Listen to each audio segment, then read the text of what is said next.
અરવલ્લી જિલ્લાના મોડાસા શહેરમાં આવેલી કિડ્સ કેર હોસ્પિટલની ગંભીર બેદરકારીના કારણે ગરીબ ઠાકોર સમાજની એક નાની દીકરીનું દુઃખદ મોત થયું હતું. સમગ્ર વિસ્તારમાં રોષ અને શોકની લાગણી જોવા મળી.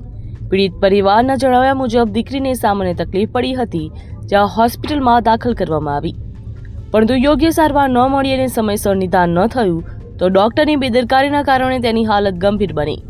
અંતે તેનું મૃત્યુ નીપજ્યું. આ દુર્ઘટનાની જાણ થતાં જ ભારતીય ક્ષત્રિય ઠાકોર સમાજના પ્રમુખ એડવોકેટ ચંદ્રપાલસિંહ તરત જ પીડિત પરિવારની મદદે આવ્યા.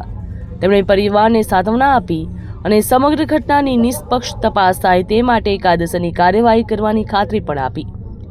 આ સાથે જ જવાબદાર ડોક્ટરો અને હોસ્પિટલ સામે કડક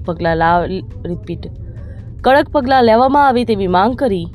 તો ગરીબ પરિવાર માટે આ ઘટના અપૂર્ણ્ય નુકસાન સમાન છે. સમાજમાં આરોગ્ય સેવાની ગુણવત્તા અને ખાનગી હોસ્પિટલની જવાબદારી અંગે ફરી એકવાર ગંભીર પ્રશ્નો ઊભા થયા. પીડિત પરિવારને ન્યાય મળે અને ભવિષ્યમાં આવી ઘટનાઓ ન બને તે માટે તંત્ર દ્વારા કડક પગલાં લેવામાં આવે તેવી સમાજ દ્વારા માંગ કરવામાં આવી. બ્યુરો રિપોર્ટ, ખબર ગુજરાત લાઈવ.